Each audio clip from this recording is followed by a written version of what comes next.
요한계시로 기록된 소아시아, 성경에는 아시아라고 기록되어 있습니다. 이 소아시아는 터키 지역입니다. 7교회에 대한 환상에 대한 말씀 가운데 5번째 교회인 사대교회에 대해서 오늘 4번째 말씀을 전합니다. 이 사대는 역사적으로 이 배경을 알아야 됩니다. 근대 역사에서 오스만 투르크 지역에 세워진 BC 6세기경에 리디아 왕국이 있었습니다. 여기의 수도가 사대입니다. 이때가 언제냐면 이스라엘이 바벨론에게 멸망당한 때입니다. 다시 말해서 바벨론이 가장 강성한 때, 그러면서 동시에 페르시아가 일어나고 있었습니다. 그래서 페르시아와 바벨론의 싸움 가운데 이때 그 강대국 사이에서도 무너지지 않던 나라가 오늘날 튀르키예 지역의 이 강력한 나라 리디아 왕국입니다. 이 리디아는 힘이 돈에 있었습니다. 리디아의 힘은 돈, 정확히 말하면 황금입니다. 이 사대 앞에 흐르는 팍둘루스 강, 이 강에서 많은 금이 나왔기 때문에 황금의 강이라고 부릅니다. 그래서 리디아 왕국은 그 많은 돈으로 강력한 군대를 만들고 도시를 재건해서 주변 강대국도 함부로 하지 못하는 강대국이 되어버립니다. 하지만 이 부유함 때문에 리디아는 교만해졌고 그래서 결국 무너지게 됩니다.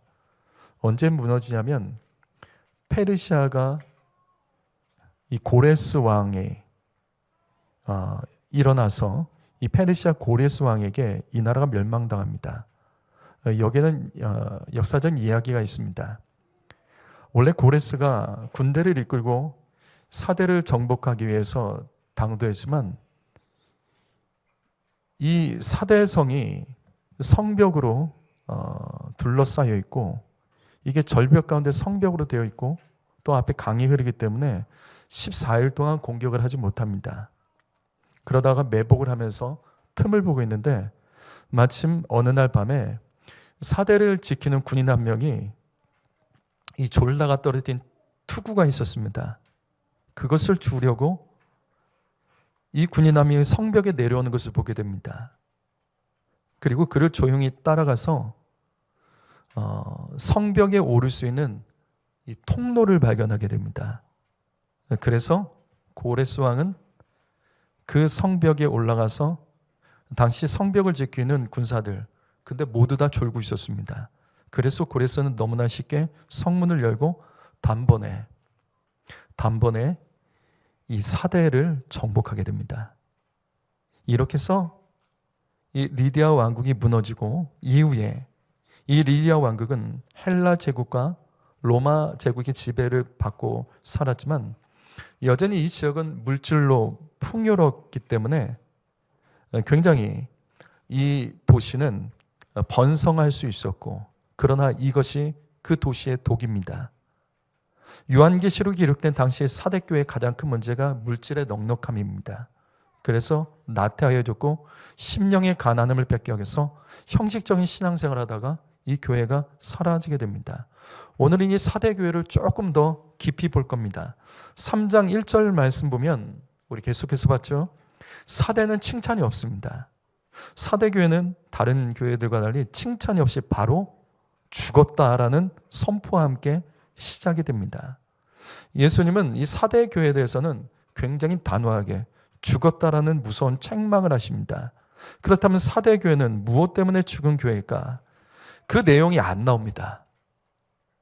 이후에 말씀 보시게 되면 2절, 3절, 4절, 5절 말씀 봐도 그 내용이 안 나옵니다. 뭐 때문에 이 교회가 죽은지가 안 나와요. 다른 교회들의 공통적인 문제였던 이단의 문제, 이게 없었습니다. 우상숭배, 음행의 문제 이런 게 없었습니다. 그런데도 사대교회는 죽었다라고 말씀하십니다. 성도 여러분, 그래서 우리가 이 말씀을 잘 이해해야 돼요. 여러분, 내가 예수 믿으면서 큰 죄 짓지 않고 큰 문제 없이 큰 시험이나 크게 믿음이 흔들린 적이 없이 신앙생활 하셨다면 그게 괜찮은 믿음은 아닙니다. 내가 남들에게 큰 책망받을 문제나 손가락질 받을 만한 것이 없이 예수 믿으셨다면 그것만으로 칭찬받을 수 있는 건 아닙니다. 사대교회가 죽은 교회인 이유는 살아있는 열매가 없기 때문이에요. 아주 큰 문제도 없는데 자랑할 만한 선한 열매가 없었기 때문입니다. 비록 다른 교회들은 예수님의 책망을 받았지만 에베소 교회는 이단과 치열하게 싸웠던 것을 주님은 칭찬하십니다. 서머나 교회는 궁핍했습니다. 그러나 부유한 교회라고, 궁핍했지만 그들은 결코 가난하지 않았고 그들은 그 삶 속에서도 하나님을 만족시켰기 때문에 실상은 부유하다고 칭찬됐습니다. 버가모 교회가 아무리 악하고 거기 악한 동네에 세워졌다 할지라도 버가모 교회는 순교자 안디바가 있었습니다. 즉 살아있는 열매가 있었다고요. 두아디라 교회는 믿음을 지키기 위해서 길드에 가입하지 않았죠. 근데 인내했다고요. 먹고 살기 어려워도 인내하며 믿음을 지킨 살아있는 그 증거가 있었습니다. 하지만 사대는 분명 말씀 어디를 봐도 크게 잘못한 게 없어요. 근데 자랑할 만한 믿음도 없었습니다. 그래서 사대교회는 주님이 너 살았다 하지만 사실은 죽었다라고 말씀하신 겁니다. 여러분, 예배 잘 드린다고 살아있는 믿음 아닙니다. 살아있다면 살아있는 행함과 열매가 있어야 됩니다. 그래서 야고보서 2장 26절 말씀, 영혼이 없는 몸이 죽은 것 같이 행함이 없는 믿음은 죽은 겁니다. 어떻게 믿음에 죽은 것이 있을까? 열매가 없으면 죽은 거예요. 행함, 살아있는 행함이 없으면 죽은 겁니다. 우리가 주여 믿습니다로 구원받는 거 아니에요. 왜? 우리가 정말 믿으면 열매가 있습니다. 열매가 없으면 잘못 믿는 거예요. 사대교회의 문제가 바로 이겁니다. 분명 어떤 행위는 있었죠. 하지만 생명이 있는 행동이 없었습니다. 교회에 모여서 예배드리고 찬양하고 아마 헌금도 하고 봉사도 했겠죠. 헌금이 많았을 거예요. 그런데 뭔가 살아있다는 증거가 하나도 없는 거예요. 성도 여러분, 맨날 죄만 회개하면 안 됩니다. 죄만 회개하면 안 된다고요. 정말로 회개했다면 살아있는 생명의 일, 살리는 일을 위해 쓰임받고 있으셔야 됩니다. 진짜 회개하면 달라진다고요. 내가 누군가 미워하지 않아도 사랑한 열매가 없으면 그것이 사대교회입니다. 내가 악을 미워하고 아까 싸웠어도 내가 하나님을 사랑한 행함의 열매가 없으면 그건 사대교회입니다. 내가 말씀의 은혜를 받아도 복음을 전하며 영혼을 살려낸 열매가 없다면 그것은 사대교회입니다. 그래서 예수님은 사대교회를 향해서 2절과 3절에 5가지로 명령하십니다. 다른 교회들은 보통 회개하라는 명령만 하시지만 여기는 사대는 달라요. 왜? 회개만 하면 안 된다고요. 열매가 있어야 되는 거예요. 그래서 살았다는 증거가 나타나야 되는 거예요. 그래서 깨어있으라, 남은 자들 굳게 하라, 생각하라, 지키라, 그리고 마지막에 회개하라. 5가지 명령을 하십니다. 우리는 지난 시간까지 첫 번째와 두 번째 명령을 들었고 오늘은 세 번째, 예수님의 세 번째 명령, 생각하라. 이것에서 말씀을 함께 나누겠습니다. 여기 생각하라. 이 구절은 똑같은 헬러가 에베소 교회에서도 나왔습니다. 에베소 교회를 향해서 예수께서 첫 번째 명령하신 것과 똑같습니다. 이렇게 되어 있죠. 내가 너를 책망할 것이 있는데 너 처음 사랑 버렸다. 그렇죠? 그러므로 어디서 떨어든지 생각해라. 그리고 회개하랍니다. 여기도 똑같아요. 여기도 똑같습니다. 생각하고 나서 회개해야 됩니다. 여러분, 모든 사람은 생각을 합니다. 여러분은 요즘에 어떤 생각을 하며 살아가십니까?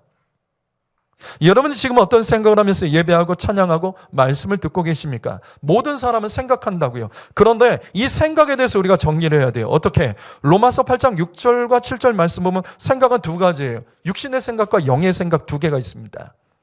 세상 사람들이 이걸 구분 못해요. 우리만 구분할 수 있어요. 예수 믿는 사람, 성경 말씀을 아는 사람은 구분합니다. 육신의 생각은 죽이는 생각입니다. 그래서 죽어요. 근데 영의 생각은 살리는 생각이에요. 그래서 삽니다. 생명이 있습니다. 그런데 중요한 사실은 생각은 내가 선택할 수 있다는 거죠. 생각은 선택할 수 있습니다. 사망을 생각할 것인지 생명을 생각할 것인지 우리는 언제든지 생각을 선택할 수 있습니다. 여러분 바로 이겁니다. 성경에서 생각하라. 그것은 무슨 뜻이냐면 육신의 생각, 영적인 생각으로 바꾸라는 거예요. 너 생각해라. 너에게 생각이 없냐? 육신의 생각을 영의 생각으로 바꾸라는 거예요. 그게 생각하랍니다. 그렇다면 사대교회에 생각해야 될 것은 무엇일까? 그게 말씀에 나와 있어요. 뭐라고 나와 있냐면 계시록 3장 3절에 이렇게 나와 있습니다. 내가 어떻게 받았으며 어떻게 들었는지를 생각해라. 자, 여기는 중요한 의미가 있는 거죠. 예수님은 사대교회를 향해서 너희가 어떻게 복음을 받았으며 어떻게 듣게 되었는지, 그래서 교회가 세워졌는지 너 그거 생각하라는 겁니다. 이 말씀 볼 때 사대교회는 사연이 있어요. 어떤 특별한 과정이 있었던 것 같습니다. 어떤 과정을 통해서 복음이 전달됐기 때문에 예수님께서는 너 그 사대에 복음이 어떻게 전파돼서 너희가 어떻게 듣고 어떻게 교회를 세웠는지 그거 생각하는 거예요. 그런데 안타깝게도 성경에는 사대라는 구절이 요한계시록에만 나와요. 그래서 사대의 복음이 어떻게 전달됐는지 사실은 모릅니다. 하지만 이건 유추할 수 있어요. 얼마든지 유추할 수 있습니다. 왜냐하면 사대는 소아시아 지역에 있는 교회였기 때문입니다. 그렇다면 사대를 이해하려면 소아시아 지역의 뿌리가 되는 교회가 어느 교회죠? 소아시아 교회에서 가장 큰 교회가 어디죠? 첫 번째 교회, 요한계시록의 첫 번째 2장 1절에 나오는 첫 번째 교회 에베소 교회입니다. 자, 그럼 에베소 교회를 한번 보죠. 사도행전 20장 31절을 보시면 바울이 고백합니다. 내가 3년 동안 밤낮 쉬지 않고 눈물로 각 사람을 훈계한 것을 너희 기억해라. 사도 바울이 에베소에 두란노 서원 들어보셨죠? 두란노 서원에서 3년간 복음을 전합니다. 여기 3년이라는 건 굉장히 이례적인 거예요. 왜냐하면 바울이 가장 오랫동안 복음을 전하는 곳이 여기 에베소 3년이에요. 그 다음이 어디죠? 그 다음이 어디죠? 고린도입니다. 고린도에 얼마 동안 복음 전했죠? 1년 반이요. 1년 6개월 전했습니다. 다시 말해서 사도 바울은 다른 지역과 좀 달라요. 특별히 에베소에서 3년이라는 굉장히 긴 시간 동안 복음을 전했어요. 성경은 실질적으로 다른 지역에서 매우 짧게 복음을 전하고 다른 지역으로 이동을 했는데 에베소는 아니에요. 3년간 전했습니다. 그렇다면 왜 바울은 이렇게 에베소와 고린도에서 3년이라는 에베소에서 3년, 고린도에서 1년 6개월 이렇게 긴 시간은 복음을 전했을까? 이 도시들의 공통점 뭐냐면 항구 도시예요. 그리고 또 다른 공통점이 뭐냐면 대도시입니다. 그 지역의 중심 도시였어요. 그게 에베소 그리고 유럽의 고린도입니다. 그럼에도 불구하고 에베소에서 3년 동안 복음을 전했던 것은 이 지역에서 복음을 전할 때 바울이 했던 일이 사도행전에 나와요. 자, 어떻게 나온지 한번 볼게요. 사도행전 19장 26절과 27절 말씀, 여기 있는 말씀 읽어보죠. 시작.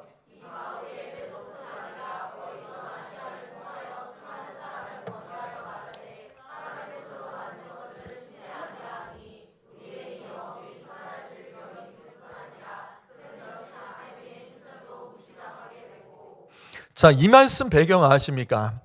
이 말씀이 지금 시위하는 거예요. 민노총 시위하는 거 똑같은 거예요. 무슨 말이냐면 바울이 에베소를 중심으로 복음을 전했는데 지금 이 말씀처럼 그 복음이 얼마나 강력했는지 아시아 전 지역으로 퍼져나갑니다. 그래서 일어난 일이 뭐냐면 우상을 만들던 사람들이 굶어 죽고 있었어요. 바울이 복음이 얼마나 힘있게 전파됐는지 우상을 만드는 사람들이 먹고 살 수가 없는 겁니다. 그래서 이 사람들이 시위하는 거예요. 우리 좀 먹고 살게 해라. 저 바울 없애라. 그래서 우상을 만드는 사람들이 다 모여가지고 시위하는 겁니다. 지금 이 아시아 지역이 이런 형편이 됐습니다. 바울 때문에, 바울이 전한 그 복음 때문에 사람이 손으로 만든 거 그 신이 아니라며 우상이라며, 그래서 사람들이 우상을 사자나서 우리가 굶어 죽고 있습니다. 특별히 아데미 신전이 가장 큰 피해를 당하고 있습니다. 아마 이때 이 당시에 바울이 에베소에서 복음을 전할 때, 두란노선에서 바울이 복음을 전할 때, 그때 사대에서 누군가 와서 이 말씀을 들었던 것 같아요. 바울의 복음을 들었던 것 같습니다. 그리고 사대에 가서 정말 누군지는 모르겠지만 교회를 세워요. 우리 첫 번째 시간에 우리가 이 사진 봤습니다. 이 사대에서 제일 유명한 것이 아데미 신전입니다. 이게 저 조그매 보여도 굉장히 큰 겁니다. 대표적인 것이 바로 아데미 신전이에요. 그런데 놀라운 일이 벌어져요. 여기 교회가 보여요. 어디죠? 사대교회가 여기 있습니다. 어디죠? 이 구석에 보면 이게 사대교회입니다. 신기하죠? 뭐가 신기하죠? 이게 가능할까요? 신전에 사대교회가 붙어 있습니다. 여러분, 정말 이게 가능할까요? 다시요. 사도행전 19장 26절과 27절을 보시게 되면 당시 소아시아 지역에 예수의 복음이 전파되면서 우상 만드는 사람들이 바울 때문에 불경기를 겪게 됩니다. 그 중에서 가장 큰 타격을 어디가 받냐면 아데미 신전이 받아요. 그리고 나서 사대에서, 여기가 사대교회입니다. 그 기둥 보셨죠? 큰 기둥 옆에 아까 빨간 이 벽돌, 저게 사대교회입니다. 신기하게도 사대교회는 아데미 신전 옆에 붙어 있어요. 놀랍죠? 아마 이 교회를 세웠던 사람은 사대에서 영향력이 있었던 사람인 것 같아요. 힘이 있고 재력이 있고 영향력이 있었기 때문에 그가 예수를 믿고 정말 담대한 믿음으로 신전 옆에 저걸 세워요. 평범한 사람은 아마 저렇게 못했을 겁니다. 이처럼 사대교회의 시작은 매우 파격적이고 놀랍습니다. 아마도 사대교회를 처음 세웠던 성도들은 이 아데미 신전이 무너지고 그 터가 사대교회로 확장하려는 계획을 품었던 것도 같습니다. 하지만 시간이 지나면서 사대교회는 결국 아데미 신전처럼 죽어버립니다. 왜냐하면 사는 것이 너무 풍족했던 거예요. 여기에는 큰 영적 전쟁이 없었어요. 먹고 사는 것이 너무나도 풍족했고, 그래서 굳이 뭔가 싸우면서 복음을 전하고 핍박도 특별히 없었기 때문에 그냥 그렇게 있다가 이 교회가 그냥 죽은 교회가 되는 겁니다. 여러분, 화려한 아데미 신전 옆에 나름대로 많은 돈을 써서 교회가 지어졌다고요. 그런데 한번 생각해 보자고요. 우상의 신전 옆에 교회가 세워질 수 있을까요? 만약에 어떤 지역을 대표하는 불교 절이 있다고 치자고요. 그 옆에 교회 붙어 있는 거 본 적 있으세요? 그런 일은 벌어지지 않습니다. 사실은 이건 굉장히 불가능한 일입니다. 그럼에도 불구하고 여기 교회가 세워졌습니다. 사대교회가 이런 교회예요.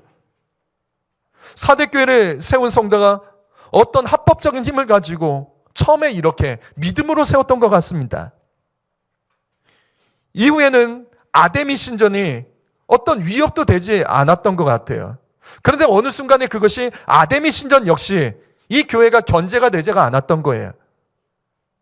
이 교회가 부흥하고 이 교회가 영적인 힘이 있고 이 교회가 믿음으로 싸웠다면 옆에 있는 신전과 교회가 싸웠을 겁니다. 그래서 교회가 무너질 수밖에 없겠죠. 근데 사대교회가 아무것도 아닌 거예요. 그러니까 신전 옆에 교회가 있어도 신전 역시 교회로 인하여서 별 불편함이 없었던 것 같아요. 그냥 같이 갔던 것 같습니다. 다시 말해서 처음에 사대교회를 세운 사람들의 믿음은 나름 어떤 큰 믿음을 가지고 신전 옆에 교회를 세우면서 꿈도 꾸고 소망을 가지고 기도를 했던 것 같습니다. 하지만 사대교회는 이 물질적인 풍요로운 이 도시 안에서 심령의 가난함이었었기 때문에 우상의 신전 옆에서 특별히 교회는 어떤 자만심은 있었던 것 같습니다. 아마 자기 만족에 빠졌겠죠. 우리 교회는 신전 옆에 있어. 이런 것만 자랑하며 있다가 이름 없이 죽어간 교회가 된 것은 아닐까요? 사실 이것은 우리 주변에도 많이 있습니다. 사실 이런 교회 목회자 성도들 우리 주변에 많이 있습니다. 제가 아는 교회만 하더라도 강남에 있어요. 근데 그냥 이렇게 표현할게요. 정말 별 볼 일 없습니다. 교회는 강남에 있어요. 강남에 땅이 있어서 교회가 세워졌는데 굉장히 비싸요. 근데 성도들은 그 근처에 살지 않아요. 왜? 강남에서 살다가 보상받고 다른 지역에 갔어요. 그러니까 성도들은 그 지역이 없어요. 새벽 예배 사람도 없어요. 뭐 주일에도 뭐 어른들, 노인들밖에 잘 안 나와요. 뭔가 살아있는 역동적인 없어요. 그래서 교회에서 담임 목사가 새로 부임해가지고 자, 여기 좀 우리가 이거 팔아서 조금 다른 지역에 좀 교회를 짓고 다시 한번 일으켜보자. 근데 안 된대요. 왜 안 된다고 그럴까요? 아마 여러분도 그럴걸요? 내가 다니는 교회가 강남에 있잖아요. 이런 게 되게 많아요.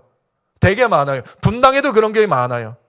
내 교회가 강남에 있어서, 내 교회가 분당에 있어서 그 동네 살지도 않으면서 별로 거기 사는 사람들과 사람처럼 잘 사는 것도 아니면서도 불구하고 그냥 교회가 거기 있으니까 또 우리 중에 이런 사람도 많죠. 큰 교회 다닌다고. 큰 교회 다닌다고.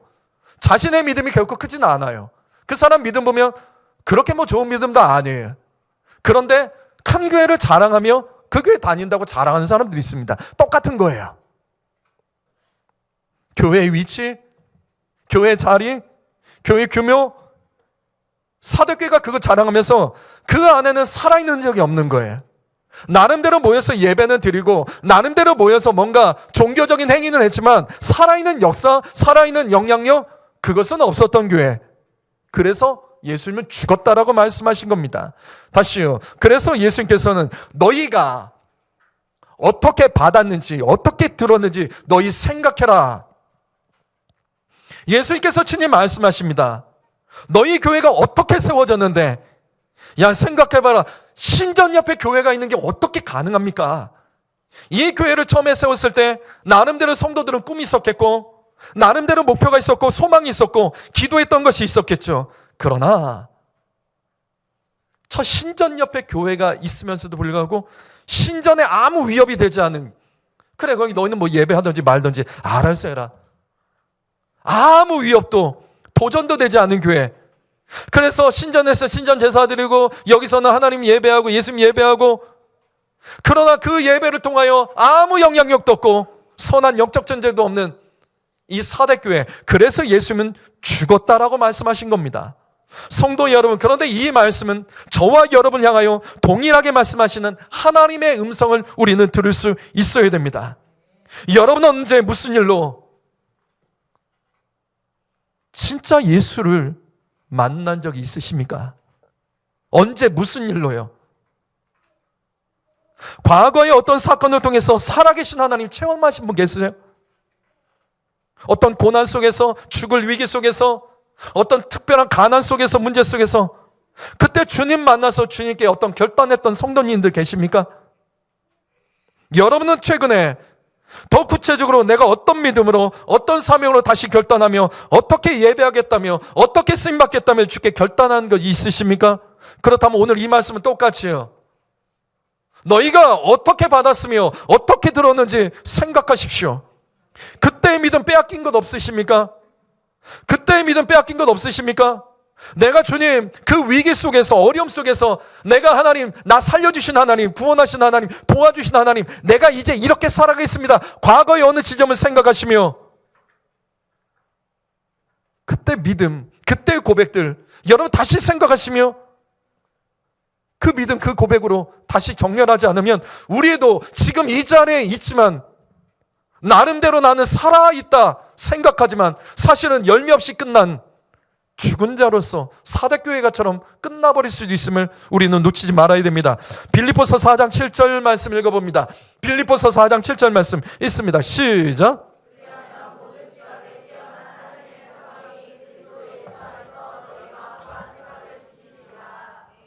여러분은 이 말씀에서 무엇이 보이십니까? 제가 이전에도 이 말씀을 함께 나눴던 적이 있어요. 여러분이 이 말씀에서 무엇이 보십니까? 우리는 이 말씀에서 뭘 깨달아야 되죠? 자꾸 말씀을 보고 씹는 연습을 하셔야 됩니다. 우리가 잘 아는 이 말씀에서 여러분 무엇이 보이십니까? 생각은 지키는 겁니다.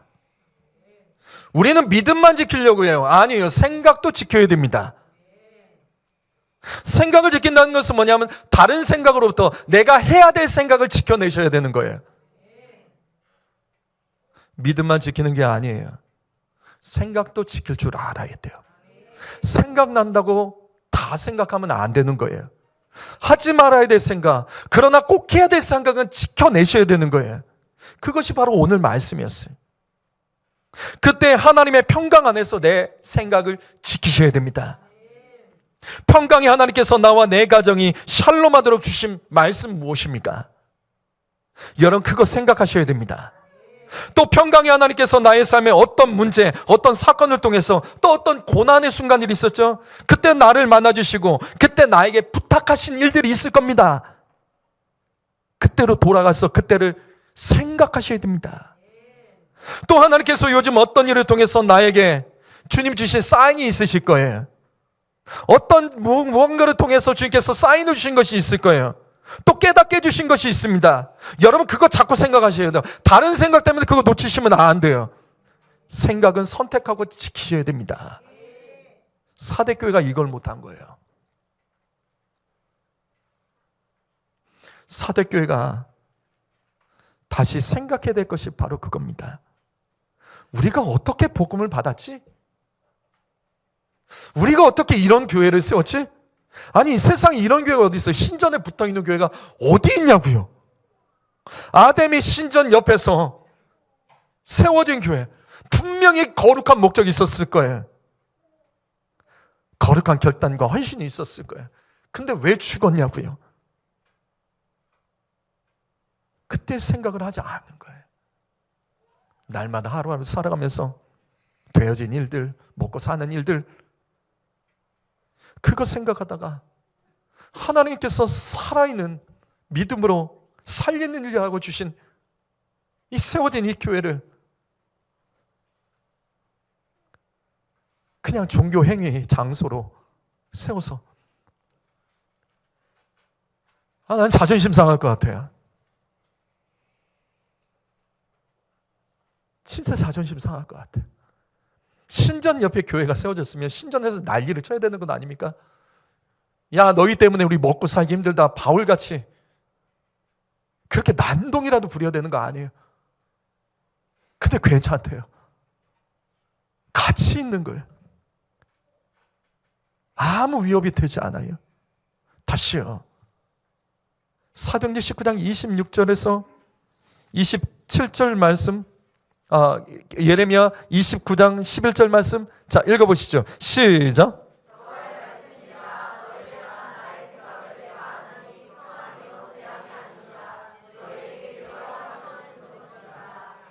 하나님도 생각을 하십니다.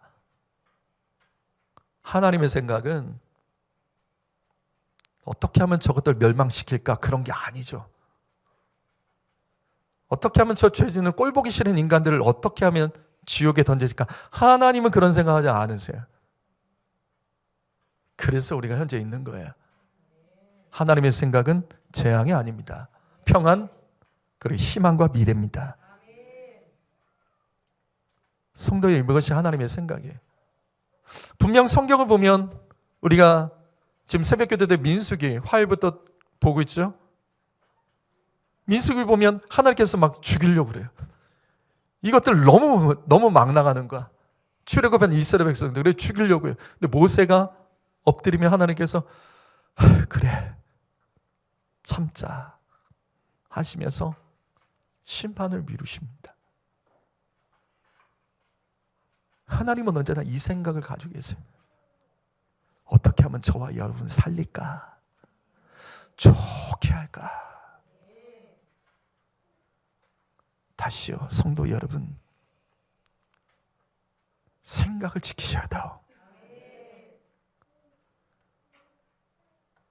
왜 자꾸 쓸데없는 생각을 하십니까? 낙심하는 생각, 시험에 대한 생각하지 마십시오. 미움에 사로잡힌 생각하지 마십시오. 그게 절대 나를 살릴 수 없습니다. 살리는 생각, 구원받을 생각,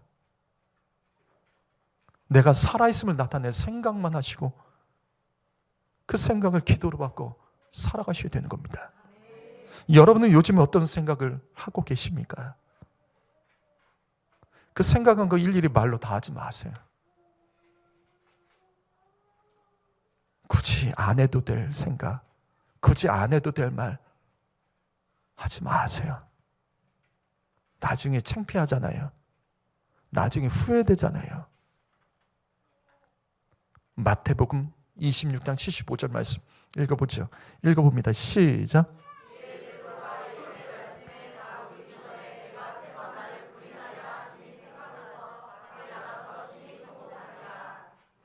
베드로가 많은 사람 앞에서 공개적으로 예수님을 3번이나 모른 척하고 부인했던 그 이유, 예수를 부인하며 저주했던 이유는 다른 게 아니죠.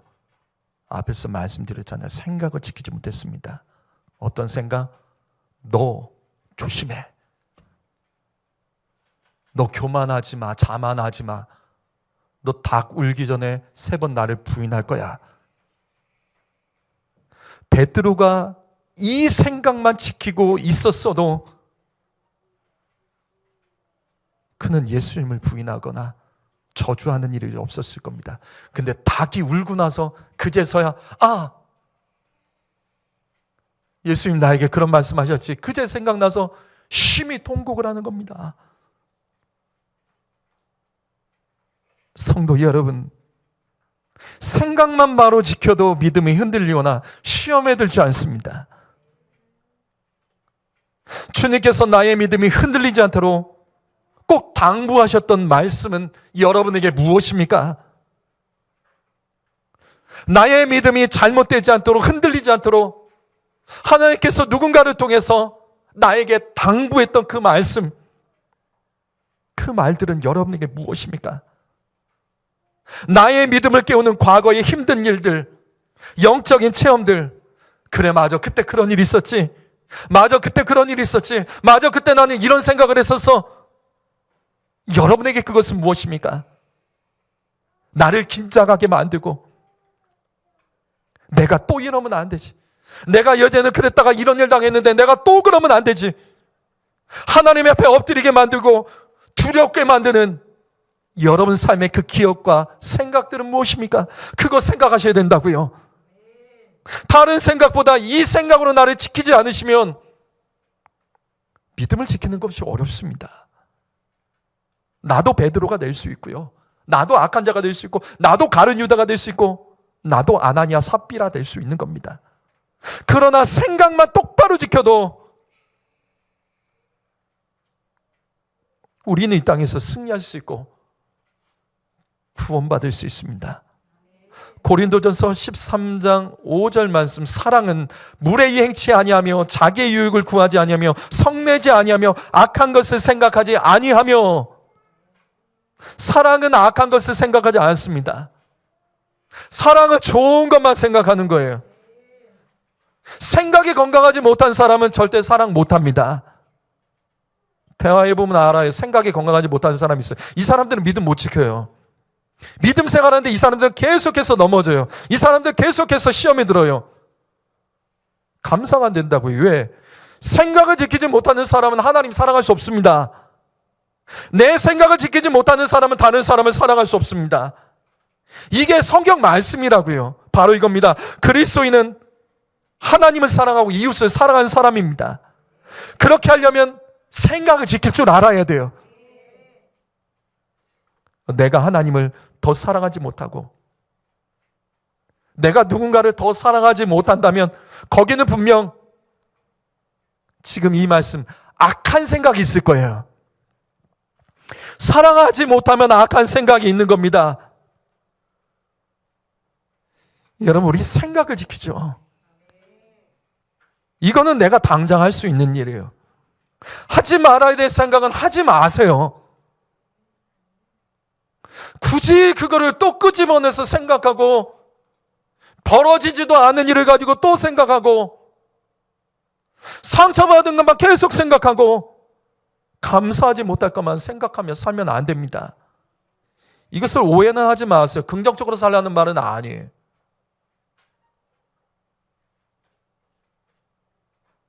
그러나 살아있는 생각을 하셔야 됩니다. 살리는 생각. 생명이 있는 생각으로 나를 지키지 않으면 우리 사대교회 됩니다. 사대교회는 제가 말씀드렸잖아요. 이 시대 한국교회와 우리들의 모습과 가장 유사한 게 사대교회예요. 우리가 교회가 많으니까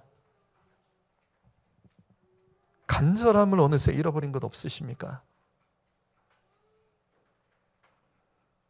예배를 워낙 많이 드릴 수 있으니까 예배에 대한 소중함을 모르신 분들 계세요.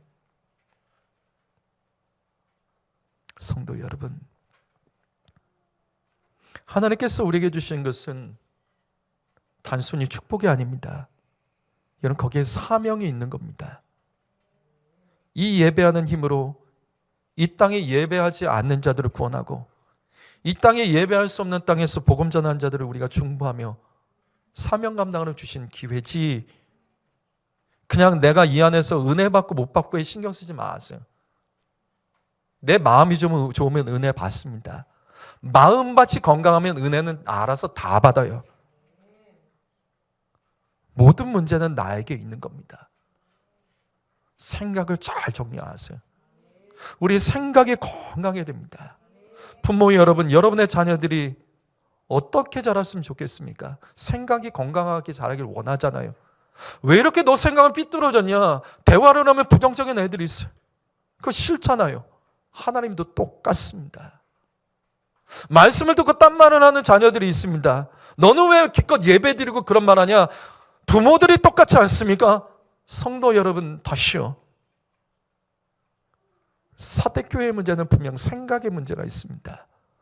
나를 살리는 생각, 나를 엎드리게 만드는 생각, 나를 겸손하게 만드는 그 생각의 그 지점들을 찾아서 우리는 그것을 묵상하며 그걸 가지고 하나님 앞에 기도하며 나가지 않으면 우리는 언제나 무너질 수밖에 없는 존재라는 것을 기억하며, 성도 여러분, 오늘 이 말씀을 통해서 귀에 있는 자는 성령의 교회들에게 주는 그 음성을 들으시기를 주님의 이름으로 부탁드립니다.